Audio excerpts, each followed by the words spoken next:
Salut à tous, alors aujourd'hui comme vous pouvez le voir je suis à l'aéroport Charles de Gaulle. Vous devez bien vous poser la question pour quelle raison. Pour la simple et bonne raison que je vais rejoindre un ancien jockey qui part dans un pays absolument inconnu au bataillon pour tous à mon avis. Je le retrouve et je vous rejoins dans quelques minutes. Alors bonjour à tous, aujourd'hui nous sommes en direct de l'aéroport Charles de Gaulle avec Thomas Guéguin qui va décoller dans quelques heures pour une destination dont il va nous parler après.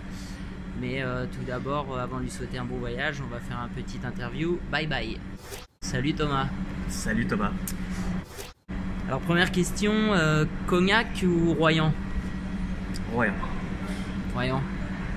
Oui, Royan, je suis né là-bas et j'ai fait toute ma première partie de carrière professionnelle là-bas. Donc oui, je suis plus attaché à Royan maintenant. Bipolaire ou de bon cœur? Bipolaire, évidemment. Si je te dis François Nicole? François Nicole, c'est un deuxième père pour moi. Il m'a soutenu, il m'a lancé, il m'a aidé, et, il m'a soutenu même après ma carrière. Voilà, elle a toujours été présente dans les bons comme les mauvais moments. Même maintenant que je suis plus jockey, voilà, on se prend des nouvelles et on est resté assez proches et voilà, je pense qu'on restera toujours plus ou moins. Alors il y a à peu près un an, 48 heures de l'obstacle, un moment je présume un petit peu douloureux pour toi. Tu avais pris une mise à pied début octobre avec Bipolaire, une seconde mise à pied à Toulouse qui t'ont malheureusement empêché de participer aux 48 heures. C'était quoi ce sentiment, le sentiment à ce moment-là, et est-ce que c'est pas la goutte d'eau qui a fait déborder le vase?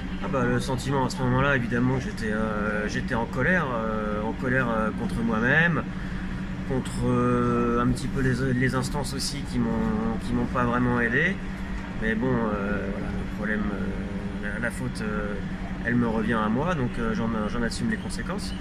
Mais au final, c'était un moment charnière dans ma vie, puisque je pense que ça a été le tournant et le déclic pour arrêter et faire autre chose. Je pense que j'aurais monté cette réunion et j'aurais gagné un groupe 1, ou peut-être 2, je sais pas. On serait pas Charles de Gaulle aujourd'hui. Ma vie aurait été complètement différente. Le destin, on a décidé autrement. Voilà, moi j'ai absolument pas de regrets. Voilà, il s'est passé ce qui s'est passé. Maintenant, je regarde vers l'avant. Alors meilleur souvenir?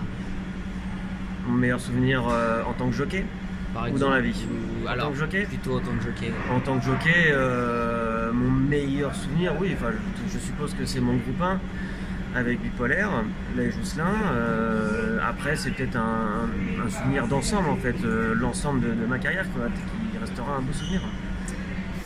Si tu dois citer, nommer une personne qui t'a permis de vivre ce que tu as vécu en tant que jockey, ta carrière professionnelle, du moins le premier chapitre de ta vie, parce qu'on peut un peu le résumer ça comme ça, une personne qui peut avoir été décisive ou... Je pense qu'évidemment c'est François Nicole. C'est lui qui m'a proposé de devenir jockey, parce qu'à la base j'étais plus cavalier d'entraînement que jockey, et c'est lui qui m'a poussé à être jockey, c'est lui qui m'a poussé à être bon jockey. Donc voilà, si je pense à une personne, évidemment c'est à lui.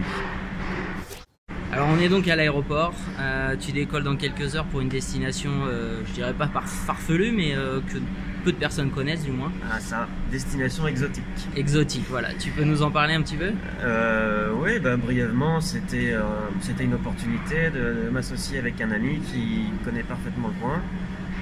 On s'est rencontrés il y a quelques années, à l'étranger aussi, autour du surf, et voilà, on parlait déjà de ce projet il y a 5 ans. Moi je lui ai dit qu'un jour ça me plairait de partir et de m'installer loin et de vivre une aventure, et j'ai eu cette opportunité là en début d'année, et j'ai pas vraiment hésité, quoi. Je suis allé voir, l'endroit m'a plu, j'ai dit allez, on fonce, on a un projet solide, on y va.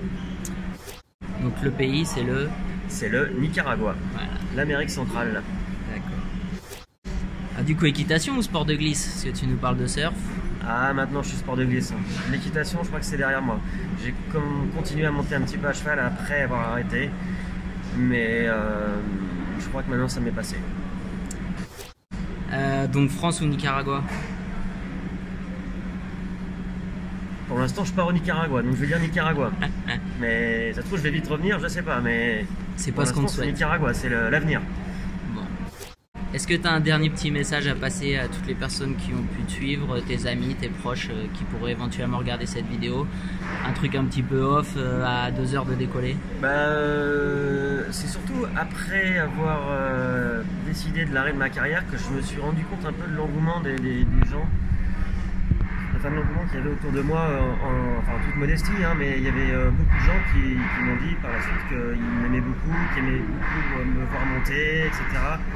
Et vraiment de gens que je connaissais, d'autres que je connaissais absolument pas. J'ai eu beaucoup de messages de soutien et d'amitié, et c'était quelque chose de fort dont je ne me rendais pas compte quand j'étais jockey. Et donc ça c'est fort, et je remercie du coup toutes ces personnes qui m'ont soutenu de près ou de loin. Ok, donc on te souhaite un bon voyage, une bonne continuation pour le chapitre 2 de ta jeune vie. Voilà, c'est ça. Et puis on essaiera de venir te voir. Avec plaisir, vous êtes tous les bienvenus. Salut Thomas. Ciao.